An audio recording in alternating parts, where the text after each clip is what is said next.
Shalom, perkenalkan nama saya Susit Hating dari kelas 10 MIPA 2. Di sini saya akan mempresentasikan mengenai peta, fungsi peta, serta komponen-komponen peta. Dari asal bahasanya, peta awalnya berasal dari bahasa Yunani, yaitu mepa, yang kemudian disebut dengan map. Kata mepa dalam bahasa Yunani berarti taplak meja, karena kala itu peta digambar pada kain menyerupai taplak meja. Berdasarkan asal kata mepa tersebut, peta dapat diartikan sebagai lembaran yang berisi tentang gambar sebagian atau seluruh permukaan bumi. Dengan demikian, peta adalah gambaran permukaan bumi pada bidang datar dengan skala tertentu melalui suatu sistem proyeksi atau gambaran konvensional dari permukaan bumi yang diperkecil dengan bidang datar sebagaimana penampakannya dari atas udara yang dilengkapi dengan skala, mata angin, dan simbol-simbol. Dengan kata lain, peta adalah gambaran permukaan bumi yang diperkecil dengan skala. Fungsi peta.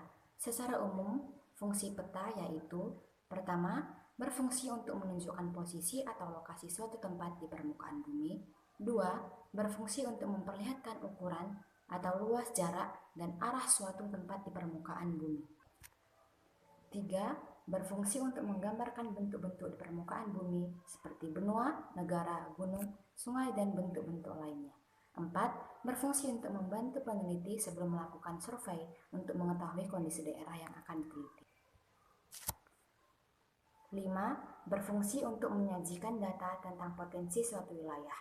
Keenam, berfungsi untuk alat analisis untuk mendapatkan suatu kesimpulan.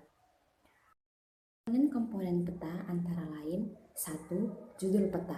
Judul peta memuat informasi sesuai dengan isi peta. Judul dapat diletakkan di mana saja, asal mudah dibaca dan tidak mengganggu informasi yang disajikan dalam peta.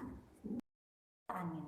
Mata angin atau orientasi adalah pedoman arah pada peta yang berfungsi untuk membantu pengguna peta memahami arah ketika membaca peta. Simbol arah mata angin dapat diletakkan di mana saja, asal tidak mengganggu informasi yang terdapat dalam peta. Legenda. Legenda adalah keterangan tentang simbol-simbol yang tercantum di dalam peta. Legenda perlu dipahami dengan baik oleh pembaca peta, sehingga informasi yang diperoleh dari peta bisa dengan tepat. Astronomis. Garis astronomis adalah garis-garis khayal yang melingkari bumi baik secara vertikal atau garis bujur maupun horizontal atau garis lintang yang ditunjukkan dalam satuan derajat. Sumber peta. Sumber peta berisi keterangan tentang sumber data yang digunakan dalam peta. Sumber peta berfungsi memberi kepastian bahwa informasi yang disajikan dalam peta akurat. Tahun pembuatan peta.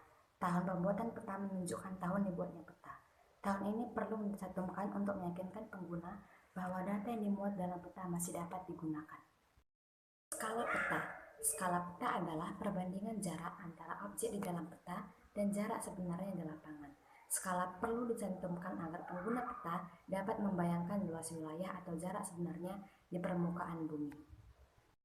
Simbol peta. Simbol peta adalah gambar di dalam peta untuk mewakili kenampakan alam di permukaan bumi, di mana terdapat 3 simbol dalam peta, yaitu simbol titik, simbol garis, dan simbol area. Lettering. Lettering adalah tulisan untuk mempertegas arti dari simbol-simbol yang ada di dalam peta. Lettering meliputi aturan penulisan huruf kapital, huruf kecil, huruf miring, tegak, dan sebagainya. Warna peta. Setiap penampakan alam yang termuat pada peta memiliki warna yang berbeda-beda. Perbedaan warna ini bertujuan untuk menonjolkan perbedaan objek pada peta.